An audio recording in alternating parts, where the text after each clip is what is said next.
Ikaw na lang muna dito ha. Hanggat walang beneficiary si Commander na gusto niyang mapabahay, mapatira dito, dito ka lang ha. Komportable ka ba dyan? Pagbibili na. Komportable ka? Alam niyo sa mga kabayan, ito kung tataniman ito, malawak ko po kasi ito, simula hanggang dyan sa taas, papunta doon. Hanggang doon pa po yan. Kaya kapag ito tinaniman ni Tatay Ben ng kamuting kahoy na gusto niya, ang dami niya nga anihin, di ba? Ito yung nanghihinayang ako na oportunidad para dun sa pinabahay ni Commander dito na andito na nga yung lupa. Magandang hapon sa lahat ng mga manood ni Commander ni Marcos, sa lahat ng mga viewers niya. Salamat sa patuloy na panonood sa kanya dito sa kanya munting channel. At ngayong araw ay andito kami sa bahay ni na Rose sa pabahay ng Commander. At sinundo namin si Tatay dun sa kanyang dapat na pagtutuluyan kasi babalik natin siya dito sa bahay na ito. Kasi nga kanina pagpunta daw ni Rans dito kanina umaga, umiyak daw, medyo napapaluha si Tatay kasi siguro komportable siya dito sa bahay na ito na tinutuluyan. Kasi kanina dapat yung paglipat ni Nanay Nonay dito, kaso nga lang ayan, may nangyari na naman na di maganda na naging desisyon ni Nanay Nonay. Basta ilalabas ko na lang din sa vlog. Kaya wala na ditong ibang titira. Kaya si Tatay ay papabalikin natin muna dito para dito na lang siya manirahan. Tatay, dito ka na muna ha. Huwag ka na dito alis. Ikaw na lang muna dito ha.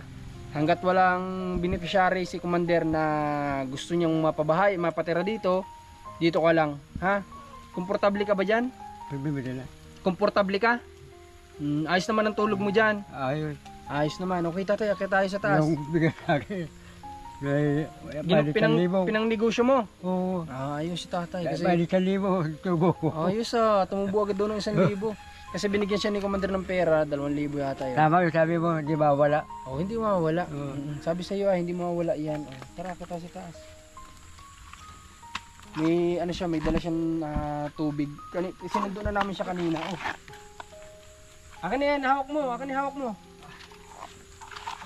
Matilas. Madalas kasi yung tsinelas mo na yan. Oh, na kanina sinundo na siya ni Rans na dapat pupunta kami kina JJ ngayon, kaso wala na, padilim na. Anong oras na kasi nga may bagyo dito, signal number 1. Kaya sabi namin sunduin na lang si Tatay Ben, sunduin namin, ibalik na lang muna namin dito. So yun, nagpasama nga sa amin, kukuha daw siya ng tubig. Tapos ayan, dito na tayo ngayon sa tahanan ni na Rose, napabahay ni Commander. Tara, kita sa taas. Madulas na naman. Matsahan.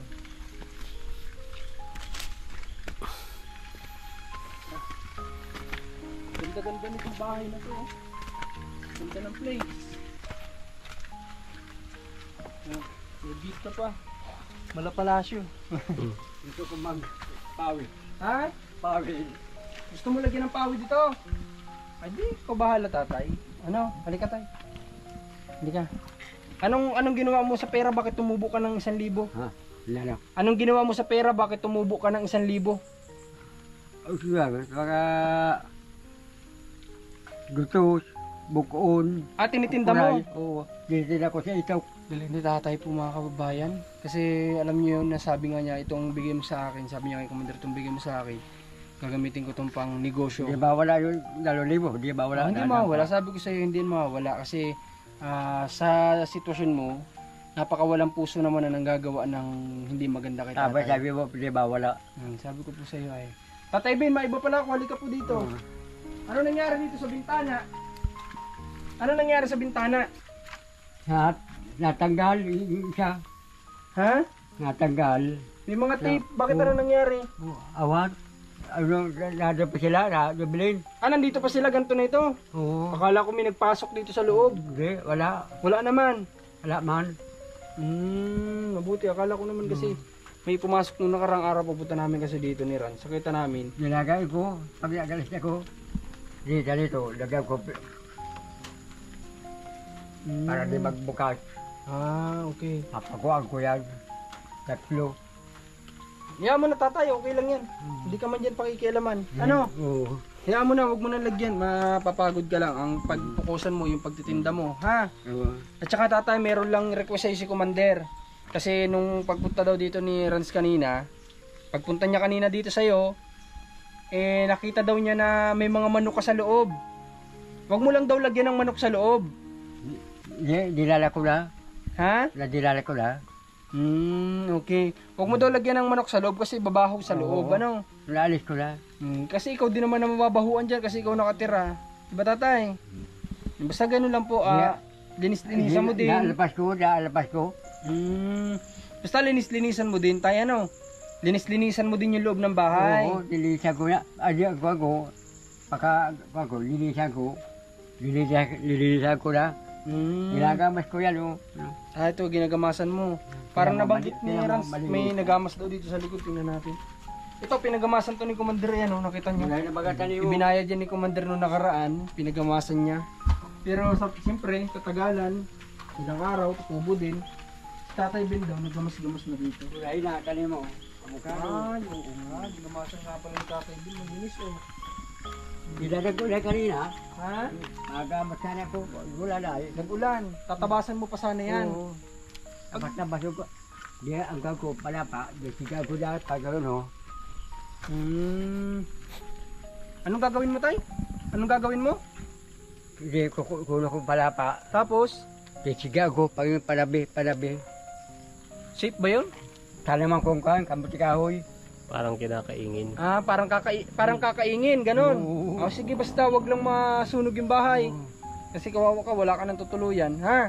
Ingatan mo lang na yung sinisigaan mo ay wag madamay yung bahay, ha? Tapos tataniman mong kamuting kahoy. Tama yun, kasi dun sa harap may mga kamuting kahoy na. Dagdagan mo na lang dito. Makakuha ko doon sa kabla, mga kamuti kahoy. Kukuha ka dun ng pananim para itanim dito. Nalilipat Ay, ayos, dito. maganda po yun, tay. Para pag,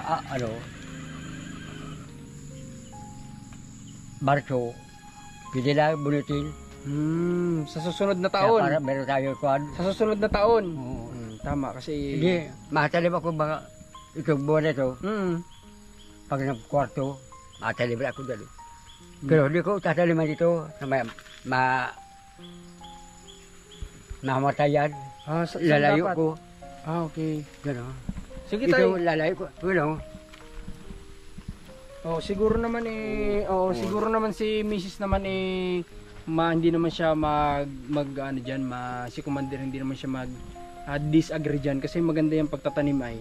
Maganda nga yun na malilinisan mo na ito, magkakaroon pa ng tanim, di ba? Na mapapakinabangan mo yun. Oo. Tama yun, tatay. Ngayon anong oras ka ba umaalis dito? Ha? Anong oras ka ba umaalis dito sa bahay mo? Pagbaga, hapon, uwi naman ako hapon. Ano yun, pag punta mo dito ng umaga, saan ka pumupunta? Pag alis mo pala dito, saan ka pumupunta? Lalapot ako. Ako, dito ako. Ito, pag... Nilalakad mo lang yun? Hindi, takay. Akala ko nilalakad mo lang, napakalayo ng tay. Di kaya lakarin. Sumasakay ka? Oo, takay. Libre man. Ay, nililibre ka? Oo. Ang galing naman. Para ako kilala, para ako. Ang galing naman ng mga kakilala mo tay. At magpasalamat tayo at nililibre ka nila. Super live, para ko. Ako, wala ako pasahe. Ayun, sila. Sinasakay ka, Mabilib din Libre tayo ako, super live. Mabilib din tayo sa mga taong ganyan na nakikita nila yung sitwasyon ng tao. Kaganyan, yung simpleng paglilibre ng pamasahe, malaking bagay na po yun.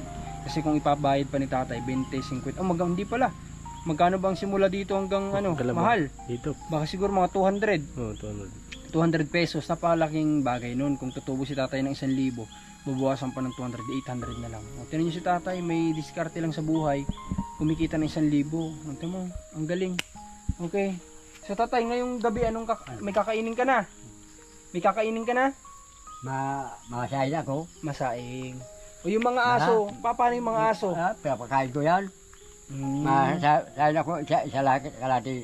Hindi ko maubos yan. Bibigyan mo sa aso? Sa listi. Hindi ko maubos. Parang napansin ko, naging konti yung aso dito. Ha? Ilan na lang yung aso na nandito? Dami na. Madami ba? Anak na naman. Nung pumunta kami dito nung nakaraan, Oo. parang dadalawa yung nakita ko.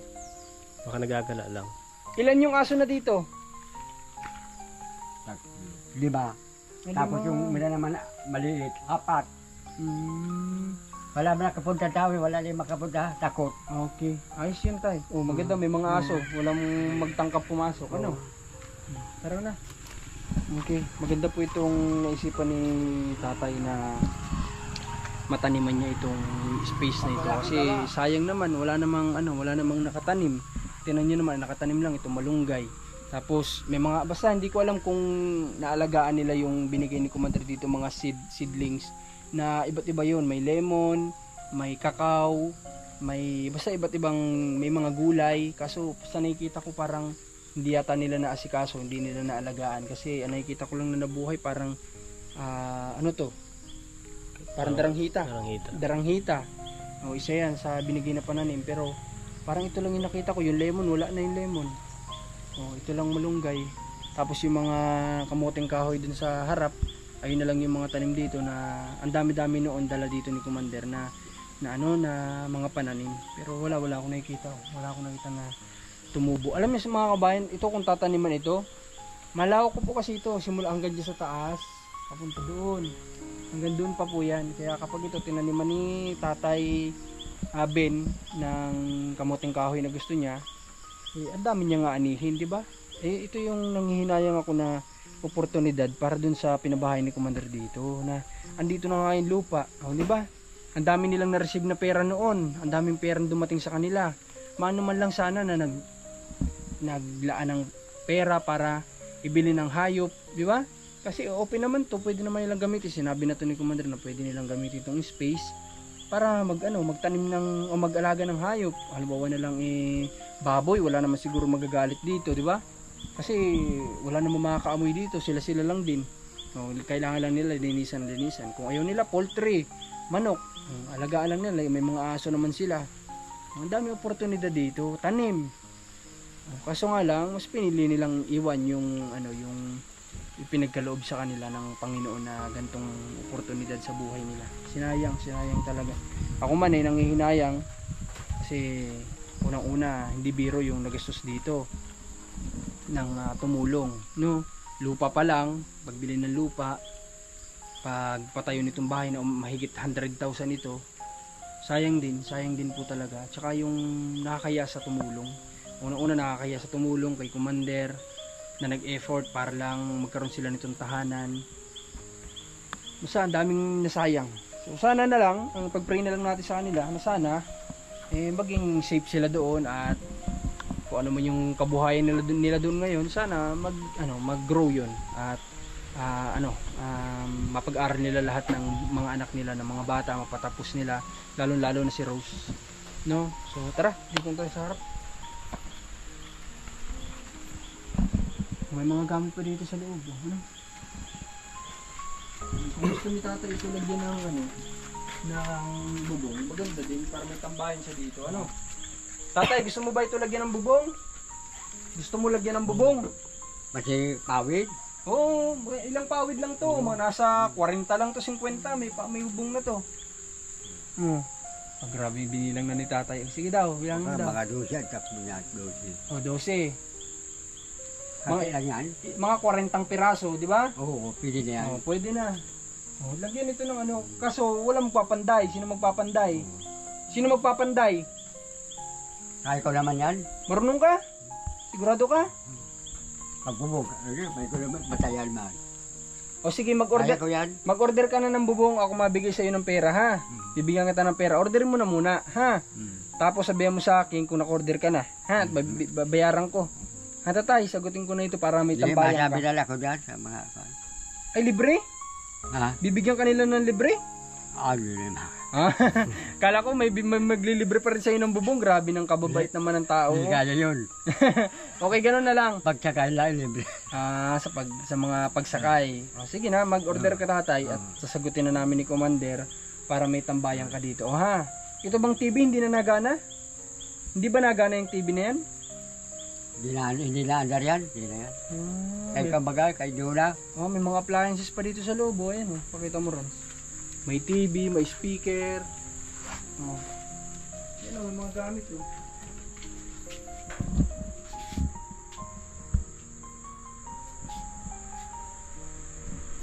Grabe. May iba pala ako. Anong ginawa mo rin sa mga gamit na dinala mo dito kanina? Ibinalik mo din? Binalik ko din.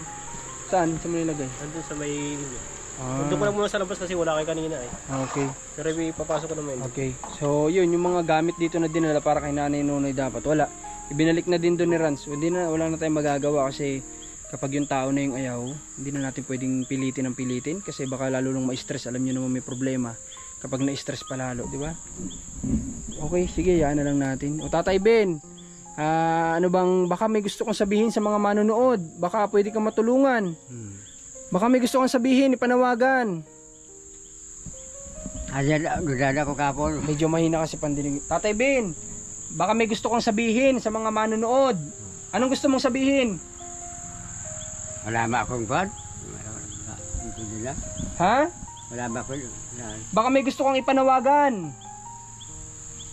Mga taong pwedeng makatulong pa sa iyo. Baka may gusto kong sabihin. Hindi. Kung anong kwan mo, hindi ba ka nagkwan? Kung ano ang dumating. Bay, Ako, hindi ba ka nagintindi masyado nun? Ha? Hindi ba ka nagintindi? Kumbaga kung ano na lang ipagkaloob ng Panginoon, yun na lang. Ano, nabasag. Bait din si Tatay Ben, ano? Hindi siya yung kagaya ng ibang tao na yung magdedemand sa mga tulong. Ano yun? Naiiyak na. Basag ito. Naiiyak si Tatay Ben. Ano yan? Solar? Ito. Ay, yung solar. Yan. Dawa ng daga. Nabasag. Oo. O, okay pa yan. Walang problema, yung case lang yan. Okay pa naman ito, ha? Binibilad ko, diyan ang binibilad ko. Yan ang ginagamit mong ilaw. Pero malakas pa. Malakas yan tayo, gagana pa yan, ha? Yan ang muna ang gamitin mo, pansamantala, ano? Basta walang ulanin. Wag lang ulanin. Tsaka hindi naman yan ma-charge kapag walang araw. Araw lang. Araw lang ang katapat niyan. Pag nagkaroon ulan, asin. Sige tatay. Tsaka mapansin nyo may ano si tatay sa ulo niya. Napakadelikado po niyan. Yung may bukol sa ganito kasi meron na yan dito sa Kapalongan na may ganyan din. Na yan yung naging sanhi ng kinamatay niya. Siguro, parang ganun yung pagkakaalam ko. Kaya napakadelikado niya na parang napakaswerte nga ni tatay na umabot siya ng edad na ganito na hindi dito pa rin siya. Na kahit na may ganyan siya sa batok niya. Paano tay? Paano? Anong ulam mo ngayon? Anong uulamin mo ngayon? Bilil ako. Kwan? Nagbili ka na ng ulam mo? Ito yung masarap sa mga tao. Yung Mga kalakis dyan, wala man huli. yung dumidiskarte talaga, di ba? Yung bigyan mo sila ng puhunan, didiskartehan nila yan, paano nila mapalago yan, paano sila kakain, paano nila masusustentuhan yung pang araw-araw. Tayo mo si Tatay Ben, sa 2,000 nagagawa niyang kumita ngayon, na kaya niyang bilhin yung pagkain na gusto niya. Nakakabilib, no? Sana ganito lahat ng beneficiary kapag binabutan ng pera. Huwag nating one day millionaire, huwag nating gawin yan, huwag tayong masyadong maluho o kung ano-ano. Ilaan natin sa pwede nating pagkakitaan, yung may babalik sa atin. Di ba? Yung ganun sana, ganyan sana yung mga mindset ng mga beneficiary, no? Okay. Paano tatay? Kami pupunta na din, ha? Mag-ingat ka po dito. Yung bubong mo dito, wag mong kalimutan, ha? Babalik ako dito bukas, babayaran natin sa mama ko. Yun na din, no? Para bato, sira ito. Gusto mo meron din doon? Meron. Okay. Kanti lang. Sige na, mag-order ka na, ha? At babayaran ko, ha? Sige po tatay. At gusto din ni tatay meron din daw doon sa Para di kusina. masira dito. Para yung daw dingding hindi na ampias Sila ng mo, ulan. sa kubita. Pana. Tikal na. Oo. Dahil nababasa ng ulan. Oo, kada ulan. Okay, sige po. May maganda, may barda dito. Taas ang kaunti. Okay, sige. Sige po tatay. At si Tatay Ben na po muna yung bahala dito sa bahay na ito hanggat wala pa namang beneficiary si Commander na pwede mapatira dito. Kasi alam nyo kapag may beneficiary, konting renovation lang to, maganda na po ulit ito. Ay konting ayos-ayos lang to. Kung may sira, palitan. Pwede nang tumira ulit ang beneficiary dito. At si Tatay Ben naman, pwede naman nating kagaya nung ginawa namin na kukunan siya ng lilipatan niya. Kasi noon nga si Nanay Nunay ay inaayawan sa mga apartment. Siya sana yung mag-apartment tapos si Nanay Nunay dito. Kaso nga lang sa nangyari, si Tatay Ben na lang dito, pag-stayin na lang natin dito siya. Sige tayo, punta na kami ha. Binisita ka lang namin. Maganda pala, kakabasok ko yan. Sige po tayo, salamat. Ikaw nang bahala ha. Mag-ingat ka dito palagi ha. God bless you po tatay. Pag wala kang gawa, gabas ako dyan. Okay po tatay, sige po, sige. Itong mga talbos, pag gusto mo magulay, kunin mo. Sige, kumuha ka lang dyan ng kumuha. Kung ano yung mapapakinabangan mong pwedeng kainin. Lalago pa kagahoy dyan. May buko. Kung gusto ko marunong ka manungkit, Ayaw Oo. ko na mabunyan. Oh, may ano dito kasi may ito kasama pa po ito sa lupa. Yung mga niyog dito, ito isa. Tapos 2, 3, 4, 5. O bali 5, 6 pa nga yata yan na puno ng niyog na pwede ni Tatay Ben mapagkakitaan. Kunin niya yung ipasungkit niya yung niyog, ibenta o pera na 'yon. Ganun lang, 'di ba? Diskarte lang sa buhay. Tay, punta na kami ha. Sige po Tatay Ben. Sige po. At ano natin siya ng pambubong dito para may natatambayan si Tatay Ben dito at saka para naman hindi siya laging nandoon lang sa loob kapag oras ng pahinga niya. Kapag oras ng pahinga niya, pwede siya dyan sa labas habang nagkakape, di ba? Tsaka dalhan din natin si Tatay Ben bukas ng ano, ng mga groceries.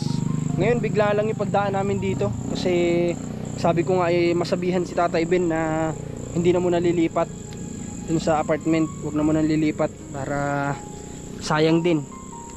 May matutuluyan naman siya dito, di sayang pa yung ibabayad natin dun buwan-buwan. Dito na lang muna. Kaya nagmadali kami na makapunta dito, kinansel namin kana Joy Joy tsaka kana Herlin. Dito na inuna na muna namin to para masabihan siya at baka mamaya pumunta na dun sa apartment mag-i-start na yun once na nandun na siya. So, okay, maraming salamat ulit. Supportahan nyo Commander ni Marcos itong channel na to at Marcos TV channel, Rans TV. At si Rans yung nag-asikaso dito kanina simula umaga. At yun nga lang, hindi lang maganda yung naging desisyon ni Nanay Nonay na magiging pabor din naman kay Tatay Ben. Wala na tayong magagawa doon. Abangan nyo na sa magiging vlog ko sa channel ko, sa Marcos TV channel, kung ano yung magiging vlog natin kay Nanay Nonay ulit. At ayun, pagpalain kay lahat ng Panginoon. Salamat sa suporta. God bless po.